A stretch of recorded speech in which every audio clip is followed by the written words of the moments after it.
Hi, this is Alex Lord, and I'm here to talk about the Boston Tea Party and what would have been the impact for America and the colonies if the Boston Tea Party had not taken place.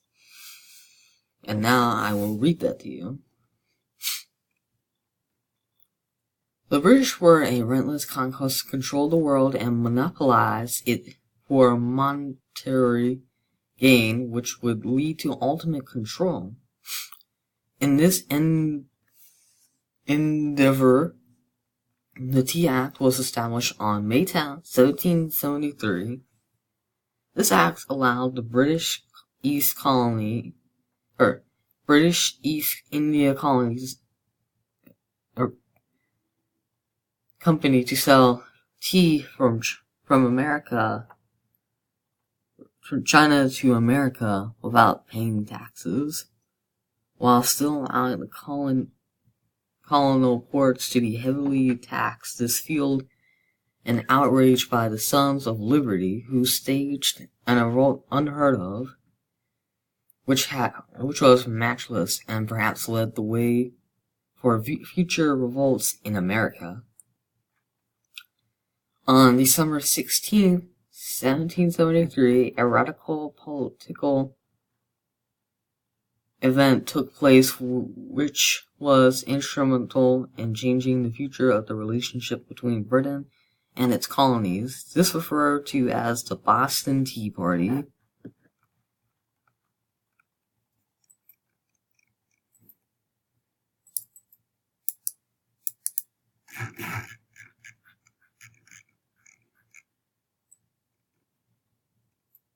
Before the Boston Tea Party revolt took place, the colonies were already under distress with Britain.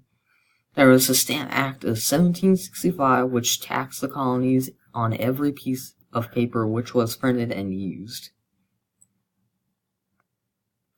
These extended to not only legal documents, but even when playing cards. The colonies had absolutely no input in this act. They simply had to accept it.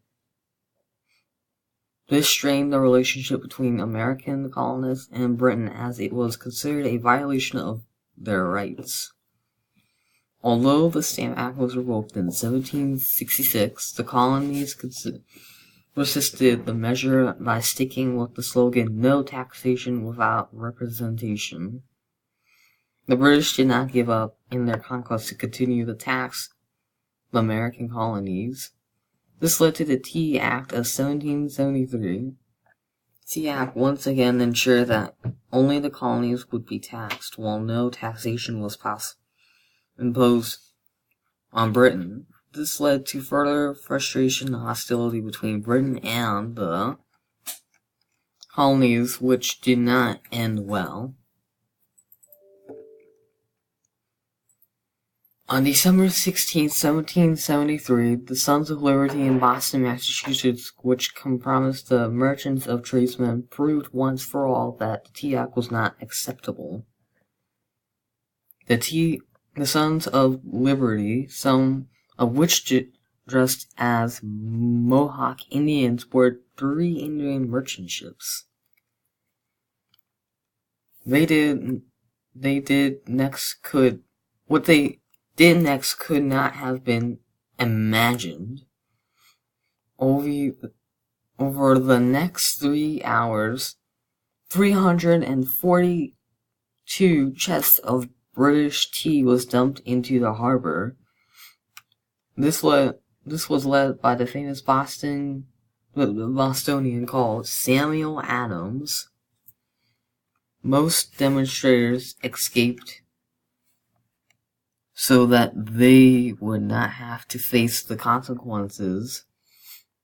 Colonists believed that this would strongly show how they felt, and it did, to fully understand the Tea Act.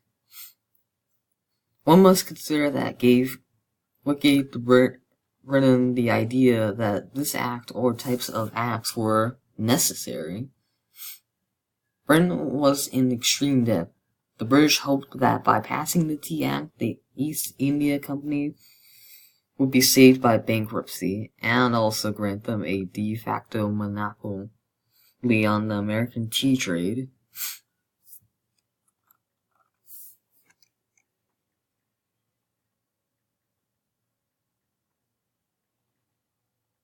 It was believed that by reducing the price of tea, the colonies would accept the proposal and not expect to revolt, an assumption which would be proven very wrong.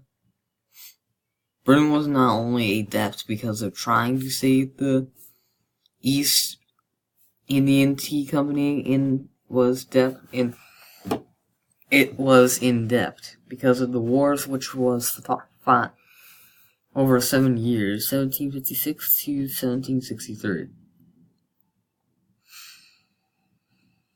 Even if Britain was victorious and conquering and winning its wars, it was left in debt and hence looked on the colonies as an unlimited source of money. The impact would be colonies that would never be able to make a profit and ultimately would have to depend on Britain if this agreement was accepted. As expected, the British did not see any humor in the Boston Tea Revolution. They quickly closed the Boston harbor until 346 chests of tea was paid for. This is a result of Intolerable Act of 1774. One of the members of the Sons of Liberty, Francis Ackley, was caught and jailed as a result of the Boston Revolution. In addition to the harbor having a foul smell from all the tea dumped into it, there was no hostility between the angry colonists who were tired of seeing the British soldiers in the streets as the demonstration of intolerance. Snowballs were fired at the British sentinel guarding custom homes.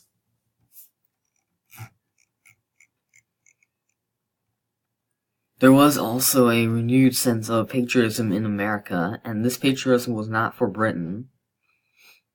It was for the love of American. One of the biggest impacts of the Boston Tea Party is that it paved the way for future revolutions. One of the revolutions thought of as consequences is the American Revolution.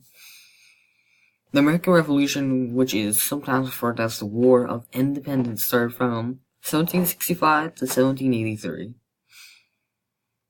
It consisted of 13 Great Britain colonies, won political independence, forming the United States of America. The United States of America no longer had to deal with an extra control of Britain. They could establish themselves as an entity fully capable of supporting itself. One must wonder what would have happened if America was still owned by Britain. There are colonies in the Caribbean who are still owned by Britain. While they are able to function, they are not free to do whatever they want before obtaining permission by the Queen. In America, we benefit from freedom as being independent. We are responsible for our defenses, success, and profits from our businesses do not have to be sent abroad mandatory. One can only imagine, as these revolts had not taken place, if the Stamp Act, Tea Act were simply accepted, would be internally slated in to help Britain become richer while becoming poor. Would our defenses be solely Britain's responsibility? It is unimaginable, because we do not have to imagine being a British entity. Freedom is not exactly free. The process can be expensive. Uncomfortable lives can be lost, but worded is priceless.